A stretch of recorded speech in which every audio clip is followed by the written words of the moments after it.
Hey everybody, welcome back to the channel. Kyle here with Family Firearm Reviews. Today we're going to do a tabletop talk of the Springfield XDM in 10mm. I really like 10mm, I have a good time shooting it, and I think this full-size firearm right here, this is the 4.5 inch one, is really going to have some nice features that we're going to check out. So let's get down to the field stripping and everything else, dive down into it on the table. So now we're down here on the table with this Springfield XDM 10mm, and you get the nice case from Springfield. It's got nice latches, you know, and everything like that. So it is pretty nice. You gotta get it a good little setup here. You have some nice foam cutouts here. And of course in the top, we have our manual and everything like that. As always on the Springfields, give you a nice little envelope. You get your manual and all the good stuff. Everything you're gonna need for the firearm. Gives you some other informational stuff. Even gives you some other Springfield products out there. Gives you kind of a special offer for these different things like that. So, put that off to the side. I'll get into the firearm itself, which is the important stuff, right? You do get a gun lock on top. It does have interchangeable back straps. So we have a large, a medium, and a smalls on the firearm, but they're labeled 1, 2, 3. But as the numbers go up, the bigger they get. You also get 2 steel magazines that are up to 15 rounds each. They're fit pretty tightly in here, all metal magazines, which is nice. Definitely going to hold up to some abuse. And then we get the firearm itself. We're going to check that it's empty. We're good to go. So let's close this, get the box out of the way, and get diving into this firearm. So now with our Springfield on the table, we're running a barrel length of 4.5 inches. So we have 4.5 inch barrel right here on the Springfield XDM 10 4.5. Made it pretty easy for us. So if we take that slide forward, we're running a 7.7 inch slide. We're running an overall height of 5.75 inches. We're running an overall width on the firearm of 1.2 inches. The trigger pull on this one is around 6 pounds and the total weight is 31.2 ounces, so it is pretty heavy. Now, let's check out that trigger pull. Again, I'll show you we're clear. Nothing in the chamber. We're good to go. We're going to check that trigger out. So, you've got a little bit of cushion here, as you can see. Once you hit that, you're on the wall. A little bit of take up. Trigger goes off. Reset. Got a little bit of that squish again after the reset. Hit a wall, and the trigger goes off. So it's not a terrible trigger. It's not the best trigger I've ever felt. There is quite a bit of travel, and then you have that little bit of squishy wall take up, and then you're off to the races with the firearm. Now, with this, you get the typical XD stippling. You have a little bit on the grips on each side. You have none in these areas, which I think I'm more of a fan of a more aggressive grip. So I would like to see a little bit more texture in here, but nothing a set of Talon grips won't fix. You do have a little groove right here for your thumb, so it is pretty comfortable. And for a 10mm, this is pretty ergonomic. You have a nice high undercut on the beaver tail, as you can see right here. You do have that grip safety you got to depress, but you can get pretty far under that firearm when you're out there on the range. You're definitely going to want that because 10mm is kind of a kicky little round there.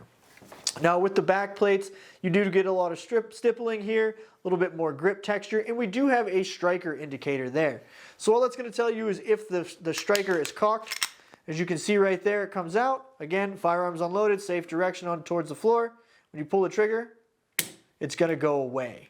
We do have a set of 3-dot sights, 2 white in the rear with some serrations to reduce glare, and we have a red fiber optic in the front. Those are really easy to get on target and transition from target to target. And they have a nice wide sight radius on this. You do have a chamber indicator here, so when the firearm is loaded, that's going to tilt up just a little bit, so you don't really have a peephole. You can check probably right here and see a little bit of brass, but you do have that indicator to let you know there is a round in the chamber. You do have front and rear slide serrations, and both sets are very easy to get a hold of. They're very aggressive. They've got a little kind of boomerang cut to them, so they fit very nicely in your hand. They're not overly aggressive where they're kind of cutting in, but they're definitely not going to slip even if they were to get wet. You do have an ambidextrous mag release here and here, but you do only have a right-handed slide stop slide release. It is not mirrored on the other side of the firearm. As you can see, you've got the same texturing along here. No stippling, no gas pedals, nothing really here throughout the rest of the firearm. If you are running this, you could ride that slide stop if you wanted to. You've got a nice takedown lever here you could put your hand onto if you wanted to, but it's not anything special. The trigger guard isn't bad. You have a nice undercut here where you can get a nice high grip on the firearm. There is some texture on the front right here, so if you are somebody that likes to index out there or have your hands in a different manner, you do have something to kind of grip right there, but it is pretty far out there. It's not a huge trigger guard. It's not as big as some of the other ones I've had out there. As you can see right there, I can get my hand easily in there, but there's not a ton of room in there. So if you're wearing thicker gloves, you've got pretty big mitts, that may be an issue for you. Now, if we roll this over, we do have a 3-slot pick rail, full-size pick rail here, but I did have some problems because it is a little thick, right? It's harder to get some of the lights and lasers on. We threw a light on this and it actually came off during the firing. We only ran one on there, that's all I had with me at the range, but it didn't fit. So that's going to be something you want to take this with you or to consider, make sure it fits on this style of firearm. Now, I love XDs. I really think they're a great gun. This one shot very well. Even with the recoil, it wasn't too bad. Now, the steel mags, we do have 15-round magazines. The firearm comes with 2 of them, and you can see right here, they are unloaded. You put them in there. Lock back is very nice and easy with the firearm. And even with it in there, you can actuate that slide stop. It is raised just a little bit, that slide stop, slide release, so it's easy to reach up and flip that down when you do have the firearm. They do lock back last round, and they actually come out pretty easily, right? You have them, they're going to drop out. They don't shoot out when you have them up at a 45, but they do come out enough that you could strip them out or pull them out. If you have it down towards the table or down at an angle, they fall right out, no problem. Takedown on this firearm is super simple. It's just like some of our 320s. We're going to actuate our lever upwards. We're going to release the slide and release the firearm. So, as you can see, we can hop down in here. You can see your firing pins and your mechanisms. You can see your striker in there. You can see your mag release right here in the middle. And it runs that middle mag release that latches onto this U right here. So it's easy for you to, get the mag in and out, or when you're looking for mags. We actually just checked out a clone that had similar mags. It was an XD clone to these ones. You can see we've got a decent set of rails. Let me flip this out of the way. Decent set of rails in the front and rear. They're pretty thick, pretty substantial on this firearm. 10mm, you're definitely going to want to have something nice. You see the serial number and everything is in there too. Nice little grooves, a nice light polymer lower. Now we get to the slide. It's going to be pretty typical to any of your other tilting barrel slides out there, except it does not have a captured recoil spring, as you can see here. So non-captured recoil spring, we are then going to pull out our barrel. Now this is a fully supported barrel, which means if I grab a round, it'll actually go all the way in there. And I do have 10mm that I'm going to use here later, so I can grab one round and show you what I mean by that. Now if I slide these out, what that means is the round is going to go all the way down in there, as you can see. So it's going to have a reinforced, barrel for that, or chamber area on that barrel. And as you can see, it's pretty blocky, pretty thick compared to some of the other ones in there, and that round does go in there. There is a nice polished ramp, but again, we were out here shooting. Let me rub that off. Nice polished feed ramp.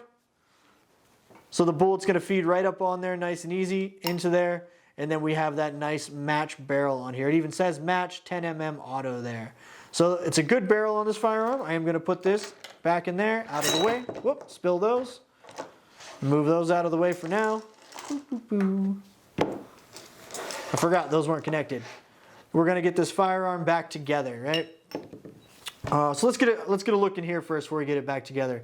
So you can see your extractor and everything in there. You can see where the slide is. There's a little bit of a slide cut in here to reduce weight, but not much. I wouldn't want to reduce much weight on my 10, just so I had a little bit more reciprocating mass.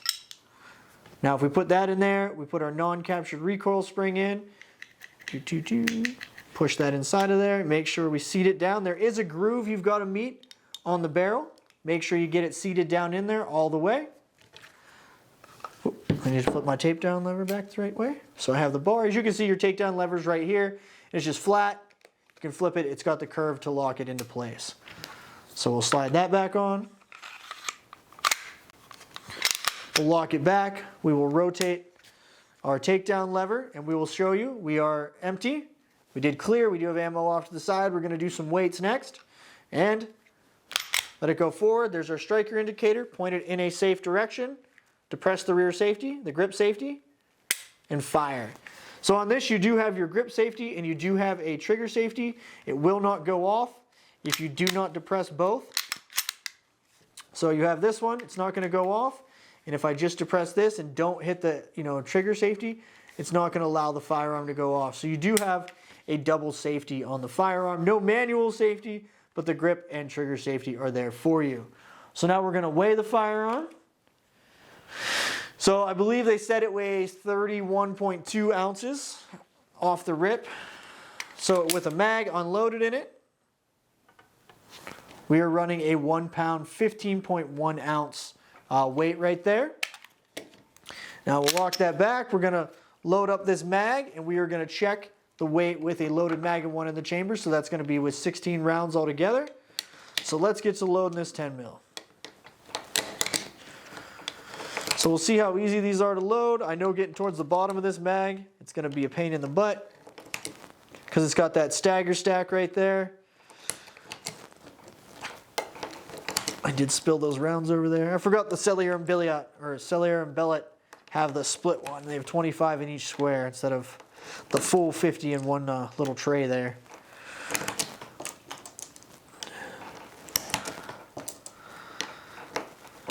This one does have indicators, so right now I'm down to 13.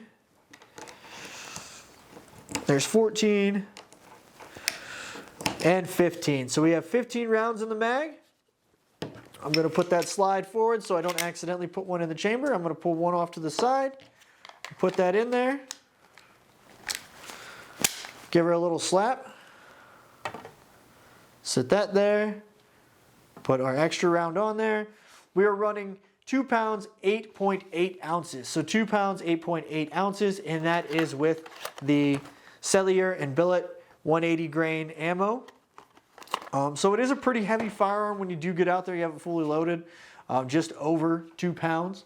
But it feels pretty comfortable when you're out there shooting. I think that extra weight is going to make the 10 millimeter, definitely usable out there for people who wouldn't really typically like that. So I'm going to show you, I'm dropping the loaded mag, I'm going to put it over here. I'm clearing, nothing in there. We're good to go on that end. We're going to talk about the ergonomics here a little bit. So when you do grip this, it is very ergonomical. Everything is in reach. As you can see, I can reach up, I can hit that slide, stop, slide release. But if you don't have your rear safety depressed right here, it's not going to allow you to rack that firearm, right?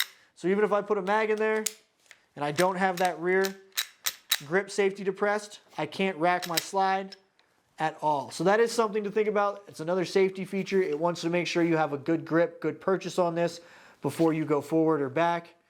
You can release it like that without holding the slide, stop, slide release, but you cannot rack it without holding that back. The firearm wants to make sure, the manufacturer makes sure that you have a good grip and a good safe hold on that firearm. Again, going to show we're unloaded and that we're good to go, right?